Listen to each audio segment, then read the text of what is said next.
ഇറാന്റെ ആണവ കേന്ദ്രങ്ങൾ തകർക്കാൻ പോയ യുഎസിന്റെ B-2 സ്റ്റെൽത്ത് ബോംബർ വിമാനങ്ങൾ കാണാതായോ? ഓപ്പറേഷൻ മിഡ്നൈറ്റ് ഹാമർ എന്ന പേരിൽ അതീവ രഹസ്യമായി നടത്തിയ ആക്രമണം വൻ വിജയമായിരുന്നു എന്നായിരുന്നു യുഎസിന്റെ അവകാശവാദം. എന്നാൽ ആണവ കേന്ദ്രങ്ങൾ ആക്രമിക്കാൻ പോയ സ്റ്റെൽത്ത് ബോംബർ വിമാനങ്ങളിൽ ഒന്ന് തിരിച്ചെത്തിയിട്ടില്ല എന്നാണ് പുറത്തുവരുന്ന റിപ്പോർട്ടുകൾ. ഇതോടെ യുഎസിന്റെ ഇറാൻ ദൌത്യം പാളി എന്ന തരത്തിൽ അഭ്യൂഹങ്ങളും പരന്നു. B-2 ബോംബറുകൾക്ക് എന്തുപറ്റി എന്ന് തലപുകയ്ക്കുകയാണ് യുദ്ധനിരീക്ഷകർ.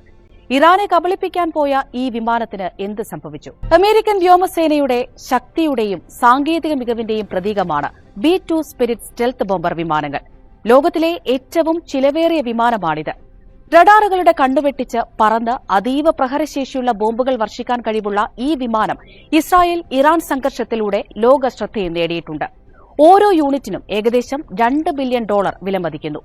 നിലവിൽ യുഎസിന് 19 B-2 ബോംബറുകൾ മാത്രമാണ് സർവീസിലുള്ളത്. ഇതിൽ ഇറാനിലേക്ക് പോയ ഒന്ന് കാണാതായതായാണ് റിപ്പോർട്ടുകൾ. ഓപ്പറേഷൻ മിഡ്നൈറ്റ് ഹാമർ ഇറാന്റെ ആണവ കേന്ദ്രങ്ങൾ തകർത്തു എന്ന് യുഎസ് ഉദ്യോഗസ്ഥർ അവകാശപ്പെടുമ്പോൾ ഇവിടെ നാശനഷ്ടങ്ങളൊന്നും സംഭവിച്ചിട്ടില്ല എന്നായിരുന്നു ഇറാന്റെ വാദം. ജൂൺ 21-ന് മിസോറിയിലെ വൈറ്റ്മാൻ എയർഫോഴ്സ് ബേസിൽ നിന്നാണ് യുഎസ് B-2 ബോംബറുകളുടെ 2 സംഘങ്ങളെ വിന്യസിച്ചത്.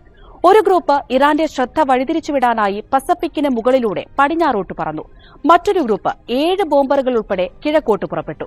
അധികം ആശയവിനിമയങ്ങളൊന്നുമില്ലാതെ നിശബ്ദമായായിരുന്നു B-2 വിമാനസംഘം നീങ്ങിയത്.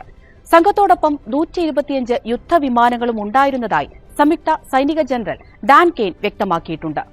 18 മണിക്കൂറിനൊടുവിലാണ് സംഘം ലക്ഷ്യസ്ഥാനത്തെത്തിയത്. ഇറാന്റെ ഫോർദോ, നതാൻസ് ആണവ സൌകര്യങ്ങൾ ലക്ഷ്യമിട്ട് പറന്ന ആദ്യ ബാച്ച് വിമാനങ്ങൾ ബങ്കർ ബസ്റ്റർ ബോംബുകളായ GBU നിക്ഷേപിച്ച് സുരക്ഷിതമായി തിരിച്ചെത്തി. 37 മണിക്കൂർ ദൈർഘ്യമുള്ള യാത്രയ്ക്ക് ശേഷമാണ് വൈറ്റ്മാൻ എയർഫോഴ്സ് ബേസിലേക്ക് വിമാനങ്ങൾ സുരക്ഷിതമായി മടങ്ങിയെത്തിയത്. യുഎസിന്റെ ചരിത്രത്തിലെ ഏറ്റവും വലിയ B-2 ആക്രമണവും ഏറ്റവും ദൈർഘ്യമേറിയ രണ്ടാമത്തെ ദൌത്യവുമായിരുന്നു ഇതെന്നും ഡാൻ കെയ്ൻ അന്ന് പറഞ്ഞിരുന്നു. എന്നാൽ ഇറാനെ കബളിപ്പിക്കാൻ പറന്ന രണ്ടാം ബാച്ച് B-2 ബോംബറുകളുടെ സ്ഥിതി ഇപ്പോഴും അനിശ്ചിതത്വത്തിലാണ്. ഇറാനെ വഴിതിരിച്ചുവിടാൻ പോയ ഗ്രൂപ്പിലെ ഒരു ബോംബർ അടിയന്തരമായി ലാൻഡ് ചെയ്യേണ്ടി വന്നതായും റിപ്പോർട്ടുകളുണ്ട്. ഇത് ഹവായിലെ ഡാനിയൽ കെ ഇനോവ ഇന്റർനാഷണൽ എയർപോർട്ടിൽ ഇറങ്ങിയതായാണ് കരുതപ്പെടുന്നത്. ഈ ബോംബർ ഇപ്പോൾ എയർപോർട്ടിൽ നിർത്തിയിട്ടിരിക്കുകയാണ് എന്നാണ് റിപ്പോർട്ട്. ഇത് സംബന്ധിച്ച ഒരു വീഡിയോ സോഷ്യൽ മീഡിയയിൽ പ്രചരിച്ചതോടെ വിവാദവും മുറുകി. മുൻ യുഎസ് എയർഫോഴ്സ് പൈലറ്റ് ഡേവിഡ് മാർട്ടിനാണ് വീഡിയോ പോസ്റ്റ് ചെയ്തിരിക്കുന്നത്. യുഎസ് എയർഫോഴ്സ് ഇതുവരെ സംഭവം സ്ഥിരീകരിച്ചിട്ടില്ല.